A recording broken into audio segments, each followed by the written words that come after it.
Bien, y anoche se vivió el último debate televisivo de los candidatos a la presidencia. ¿Quiénes fueron los ganadores y los perdedores de este debate? Lo queremos conversar junto al experto electoral y académico de la Universidad de Talca, Mauricio Morales, que ya está con nosotros. ¿Cómo estás, Mauricio? Ayer hasta tarde te quedaste comentando el debate con nosotros aquí en Mega Noticias. Tenemos mucho que analizar. ¿Cómo estás? Gracias por acompañarnos. ¿Qué tal, Sol? Me gusta hablar contigo. Mauricio, bueno, la clásica pregunta aquí, ¿quiénes ganan y quiénes pierden? Pero quisiera que vayamos en orden, que vayamos ahí analizando a cada uno de los candidatos, partiendo por uno de los ejes, que son los candidatos de derecha, porque si uno escucha ahora los análisis en general, el consenso es que José Antonio Kast, que se vio algo más descontrolado que en otros debates anteriores, fue el perdedor, mientras que Sebastián Sichel, creen varios que fue el gran fortalecido. ¿Tú lo ves así también? Sí, coincido con eso. De hecho, este es el debate más fácil de analizar de todos los debates anteriores que me tocó asistir. En el primero, todos vimos por ganador a José Antonio Kast, fundamentalmente porque el debate giró en torno al eje que a él más le acomoda, que es el eje orden-caos. En cambio, en este debate aumentó el volumen de temas y él entró en profundas contradicciones incluso con su propio programa. Es decir, un candidato que aparecía frente a la opinión pública como el representante del orden, terminó reflejando el desorden de su propia candidatura al manifestar o expresar una brecha entre lo que dice él y lo que señala su programa. Y adicionalmente entró en un problema muy serio con las cifras. Esto de plantear un crecimiento del 5% y con una rebaja de impuestos en circunstancias que el PIB tendencial sería solamente entre el 2 y el 2,6%. Por lo tanto, Kast mostró la peor versión del Kast que veníamos viendo en debates anteriores y le tocó la mala suerte también de encontrar la mejor versión del Sichel que hemos visto en los últimos debates. Por lo tanto, se juntó el hambre con las ganas de comer. Claro, ahí tú lo decías, tal vez la agenda del debate no lo favoreció, por cuanto no se tocaron ahí temas como la delincuencia o el narcotráfico, que lo sacaron de su zona de confort, que es este eje orden-caos. Ahora, la pregunta también, Mauricio, es si es que todo esto va a lograr mover agujas finalmente a tan pocos días de la elección. Si crees que podría haber ahí traspase de votos de Kast a Sichel. Si puede recuperar parte del terreno que ya había perdido después de las primarias. Claro, lo decíamos ayer, si es que un debate como este no mueve la aguja de aquí al domingo, entonces, ¿qué más podría producir cambios significativos en las preferencias de los electores? Si este debate hubiese sido la semana anterior, probablemente Sichel hubiese tenido el tiempo suficiente como para ir reconquistando electores, porque lo que puede pasar acá es un proceso de doble migración, es decir, de Sichel a Kast, como lo mostraron todas las encuestas de opinión cuando se produce el derrumbe en el apoyo a Sichel, y ahora con esta mala presentación de Kast en el debate, podríamos tener un proceso migratorio inverso, es decir, que los antiguos votantes de Sichel que se fueron con Kast vuelvan a votar por Sichel, reduciendo sobre lo que se denomina como voto estratégico. La gente de Sichel, cuando vio que el candidato se venía derrumbando, comenzó a pensar estratégicamente. Me gusta A, me gusta el candidato A, pero voto por B para que no gane C. Me gusta Sichel, pero prefiero a Kast para que él, porque él estaría en mejores condiciones de derrotar a Boric. Eso podría cambiar ahora y reproducir lo que denominamos en la disciplina como el voto más sincero. Es decir, personas que estaban con Sichel, se fueron con Kast, vuelven con Sichel y votan por Sichel. Claro, bueno, ahora estamos en un apagón de encuestas, por lo tanto todavía no se puede medir, salvo ver qué es lo que pueda pasar el domingo finalmente. Ahora yendo a otro de los favoritos, porque aquí, cuando ayer habíamos comentado parte de la previa, siempre se dice los que están mejor posicionados son los que más arriesgan en este tipo de instancias, y así fue lo que le ocurrió a José Antonio Kast. Pero en el caso de Gabriel Boric, aquí también en general la agenda del debate se le vio más cómodo, salvo en dos momentos, que fue cuando se le pregunta por orden público y con el tema de las barricadas y con estas acusaciones de acoso. ¿Crees que tuvo una buena performance Gabriel Boric? Boric salió en cero, salió en tablas, no salió tan magullado en comparación a cómo salió José Antonio Kast. Lo que esperábamos en este debate era que los candidatos posicionados más hacia el centro hicieran ver mal a los candidatos que se presentaban por los costados. Eso sucedió en el caso de Kast, particularmente por la presencia de Sebastián Sichel como un candidato mucho más sólido que hizo ver muy mal a Kast, pero en el otro lado, Proboste perdió la oportunidad de marcar mayores diferencias con Boric y diferencias que sí existen y que están fundadas en cada uno de los programas de gobierno. Quien tuvo que hacer el trabajo de sacar al pizarrón o al paredón a Gabriel Boric fue Marco Enríquez Ominami, y esa tarea le correspondía a Jasna Proboste. Como Marco Enríquez Ominami muchas veces cae en el mesianismo, entonces las críticas que él emite o que emitió en contra de Gabriel Boric pierden un poco de fuerza, y muy distinto hubiese sido que Jasna Proboste hubiese encabezado ese tipo de críticas o diferencias. Lo único que abrochó Proboste bien fue al final del debate en que señaló que no era razonable promover el cambio sin orden, Boric, o promover el orden sin cambio, que es José Antonio Kast. Pero creo que ella perdió esa oportunidad, sin perjuicio de que haya reconocido dos cosas bien breves. Primero, que ella es heredera de los gobiernos de la concertación, y en segundo lugar, que valora el principio de orden público, tratando de distanciarse ahí un poco con Gabriel Boric, que no tuvo una respuesta muy contundente en el asunto de las barricadas. De hecho, hoy día Camila Vallejo sale señalando que las barricadas podrían ser un mecanismo de defensa legítima por parte de los ciudadanos. Sí, sobre Jasna Proboste, Mauricio, y hemos visto cómo a lo largo de la campaña ha ido cambiando en su estrategia. En un momento ella trató de posicionarse como tal vez un poco más a la izquierda de Gabriel Boric, como se dio con la discusión del cuarto retiro, por ejemplo, cuando él propone impuestos y ella habla de letra chica. Pero ahora en estos últimos días hemos visto cómo ella ha tratado de apelar y de hacer referencia a la defensa del legado concertacionista, pero con muchas críticas que dicen aquí, con esta estrategia ella ya llega tarde, si es que su objetivo es poder captar a este electorado más moderado. ¿Tú tienes esa misma lectura también? Yo también tengo la misma lectura que tú estás haciendo. Creo que el desempeño de Proboste siempre ha estado un poco más tarde en comparación con los hechos. Hoy día apelar al votante antiguo de la concertación me parece que es una muy buena estrategia, pero insisto, un tanto tardía. Y ese votante de la concertación o de la antigua concertación es lo que hoy día nosotros podríamos interpretar como el famoso voto oculto, es decir, personas que quizás sienten un poco de recelo de definirse como concertacionista y de votar por Proboste, pero que finalmente lo van a terminar haciendo. Estamos hablando fundamentalmente de personas sobre los 50 años y particularmente de personas de tercera edad.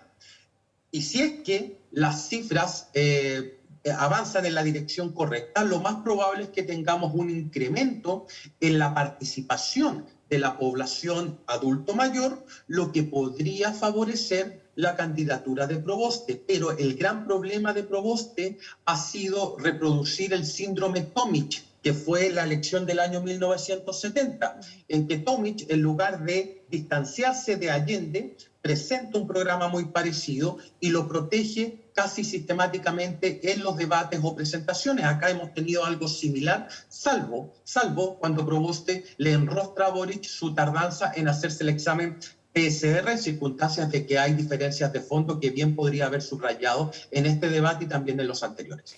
Sí, Mauricio, tú también hacías mención a el papel que ahí jugó Marco Enríquez Ominami, donde cumplió en parte el rol que se esperaba de Jasna Proboste, que era tratar de dejar mal a José Antonio Kast y a Gabriel Boric. Marco Enríquez Ominami, que si uno mira las encuestas, es un candidato más bien marginal, pero uno lo ve en este tipo de instancias y él se para como si estuviera compitiendo efectivamente con los dos grandes favoritos. ¿Cuál es el análisis que haces tú del rol que ha jugado Marco Enríquez Ominami en este y también en los otros debates que ya hemos visto? Fue el mejor desempeño que tuvo Meo en comparación con los debates anteriores en que se vio un tanto apagado y un tanto ausente del debate. En esta oportunidad apareció con mayor fuerza, sacó al paredón a ambos candidatos de los dos costados, no tuvo problema en catalogar a Kast como el doctor Miedo, doctor Miedo, o como el candidato del pasado, y a Boric lo trató sistemáticamente de incapaz y de hecho tuvo palabras un poco fuertes contra el candidato, el diputado, como él dice. Por lo tanto, lo que trató de hacer Meo fue de empujar los candidatos más polares más hacia los costados para abrir un espacio de centro. Y por eso yo creo que fue el principal socio que tuvo Jasna Proboste en este debate. Fue el encargado de empujar a los candidatos polares hacia los costados, de abrir un espacio en el medio y tratar de convencer a los electores que las dos alternativas de los costados no son buenas para el país. Ahora bien, como dije en la intervención reciente, él peca un tanto de mesianismo. Él no puede decir que bajo su gobierno no van a existir protestas o no van a existir movilizaciones. Eso es poco creíble y le resta al mismo tiempo credibilidad a las críticas que está emitiendo en contra de cada uno de los candidatos. Ahora, Mauricio, bueno, también después de, una vez que ya conozcamos los resultados del domingo, de lado y lado van a tener que empezar a pensar en las alianzas que van a conformar. Así es. Y de hecho escuchábamos ayer a Gabriel Boric, por ejemplo, ante los emplazamientos de Marco Enríquez Ominami, decir, a ver, aquí después nosotros como centro izquierda nos vamos a necesitar de cara a una segunda vuelta. Todos estos emplazamientos, ¿cuánto podrían ahí perjudicar ese objetivo? Y también lo mismo en el caso de la derecha.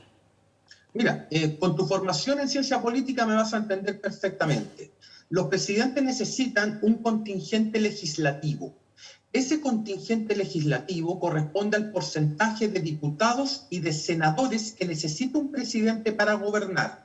En el caso de Patricio Aylwin, por ejemplo, ese contingente en la Cámara era del 58%. El contingente más bajo lo tuvo el presidente Piñera con cerca de un 45% en Cámara y Senado.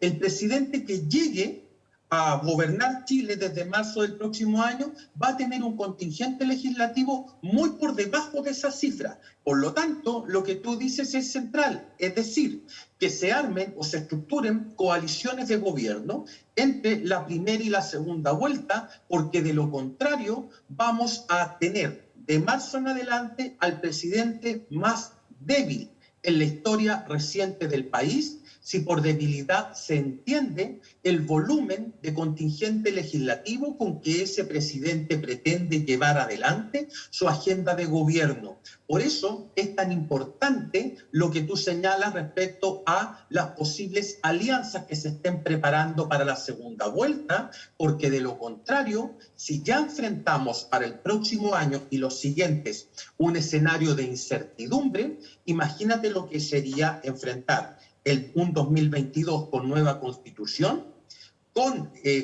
probablemente con crisis económica aún, y adicionalmente con un presidente ampliamente minoritario y que pueda propender hacia la inestabilidad política y social. Sería un panorama realmente oscuro y por eso va a ser crítico el proceso de estructuración de coaliciones entre la primera y la segunda vuelta. Claro, y también le hemos dedicado poco tiempo. La semana pasada algo habíamos alcanzado a comentar, la importancia de la elección parlamentaria también, de cómo va a ser el Congreso que se va a configurar después de las elecciones y qué va a ser con el cual va a tener ahí que tratar el próximo presidente.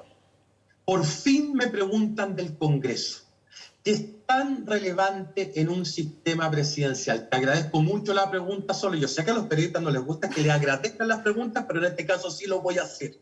Mira, tenemos 27 partidos en competencia. En el mundo binominal eran entre 10 y 13 partidos. Tenemos 27 partidos compitiendo con 1.256 candidatos a diputados en los 155 cupos disponibles. Lo más probable es que tengamos un Congreso Nacional tanto o más fragmentado en comparación con el que tenemos en la actualidad.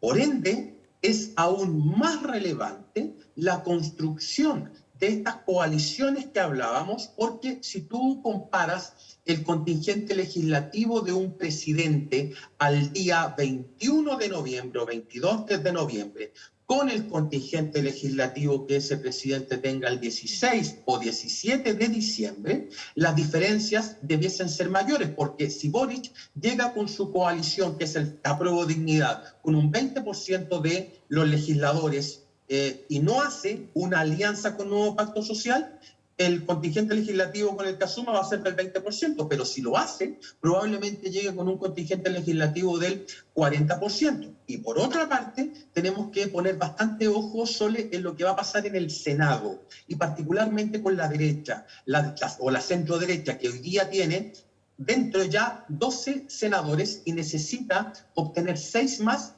para alcanzar el tercio y de esa manera no ser arrasada en el Congreso, porque sería terrible para ellos estar siendo arrasados en la convención y que ahora ocurra lo propio en el Senado. En el Senado requiere 18 votos para tener el tercio más 1, tiene 12 que no van a la elección, y en el caso de la Cámara necesita 53 representantes. Veremos si lo consigue. Sí, de todas maneras. Y sumado a eso, Mauricio, además, y ya volviéndolo a la elección presidencial que comentábamos ahí a partir del debate, ¿te la juegas con algún pronóstico sobre la participación? Porque bueno, aquí también lo que dice la ciencia política es que mientras más competitiva la elección, mayor es la participación, pero aquí también hay otros factores que están en juego, como la fatiga electoral. Ya hemos tenido varias elecciones a lo largo de este año. ¿Cuánto eso podría perjudicar la participación? Todavía estamos, la pandemia no ha terminado. ¿Cuáles van a ser ahí los factores que pueden influir y si te la juegas con algún pronóstico? Bien, lo de fatiga electoral tienes toda la razón. Este año habrán pasado por Chile más de 21.150 candidatos. Solamente para estas elecciones tenemos cerca de 4.450. La participación se debiese estacionar en torno al 50% de manera muy similar a lo que ha sucedido en la elección, por ejemplo, la presidencial de segunda vuelta el año 2017, que alcanzó casi el 50%, en el plebiscito votó el 50.8%, probablemente estemos entre el 45 y el 50%. Ojalá tener una sorpresa y que tengamos una superparticipación que se eleve por sobre los 55 puntos. Eso sería extraordinario. Y adicionalmente tenemos que estar muy pendientes del volumen, por cierto, de participación, pero también de la composición de la misma. Es decir, cómo va a ser la composición por edad, por nivel socioeconómico y por género. ¿Sabías tú que las mujeres entre 18 y 40 años votan más que los hombres en cerca de 6 puntos en promedio? Y que las mujeres de 18 a 19 años en el último plebiscito votaron 10 puntos más en comparación con los hombres. Por lo tanto, si bien el volumen de participación es extraordinariamente relevante, la composición de esa participación también lo es. Imagínate que en los próximos comicios, los comicios del domingo, los adultos mayores retomaran el ritmo tradicional de participación. En el último plebiscito votaron en cerca de un 38% y venían votando a tasas del 60%.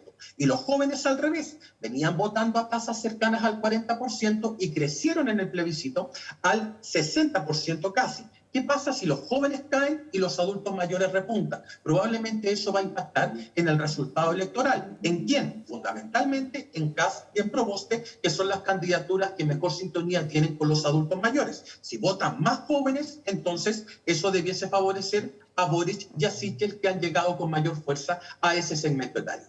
Sí, todavía, bueno, hay que ver cuánto puede mover la aguja este debate, pero cuando ya faltan 5 días, ¿qué otros factores ahí podrían tener algún tipo de efecto, dados además algunas discusiones importantes que se dan hoy día en el Congreso? Por ejemplo, la acusación constitucional contra el presidente Piñera, por ejemplo, o la discusión sobre el cuarto retiro. ¿Cuánto también podría ahí mover las aguas en el electorado?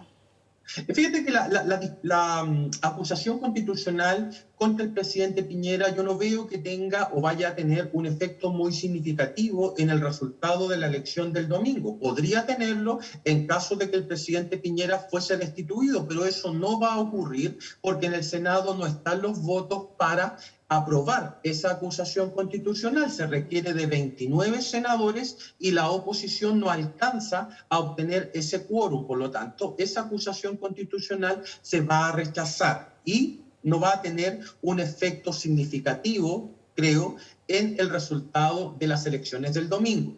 Lo que sí podría tener un efecto más significativo es el fracaso en la votación del cuarto retiro, el fracaso particularmente para quienes impulsaron ese cuarto retiro y la que llevó adelante las negociaciones fue la senadora Proboste, pero alguien podría decir, oye, a la senadora Proboste le faltó un solo voto en circunstancias de que este proyecto al entrar tenía 4 o 5 senadores en contra, por lo tanto fue capaz de conquistar cerca de 4 o 5 senadores, le faltó una, pero esto puede seguir adelante gracias al liderazgo de Proboste. Veremos cómo lo evalúa la ciudadanía, pero estas dos cosas, creo yo, no van a tener tanta incidencia y de no suceder nada extraño esta semana. El debate de hoy, el debate de ayer, perdón, se podría haber constituido en el evento crítico para explicar los eventuales cambios que se produzcan el domingo. Bien, clarísimo, Mauricio, ya no queda nada para esta elección. Yo sé que tú las vives como un mundial de fútbol prácticamente. Con mucho entusiasmo, sí. Con mucho entusiasmo, aquí también varios nos estamos ya preparando, así que vamos a seguir conversando sin duda dentro de los próximos días de aquí al domingo para seguir desmenuzando y analizando lo que se viene ya a pocos días de esta elección 2021. Te agradecemos como siempre tu tiempo por haber estado con nosotros poniendo este tema en perspectiva aquí en Mega Noticias. No, muchas gracias, yo feliz. Un saludo a todo el equipo, nos vemos, que estén bien. Chao, Mauricio, que estés bien.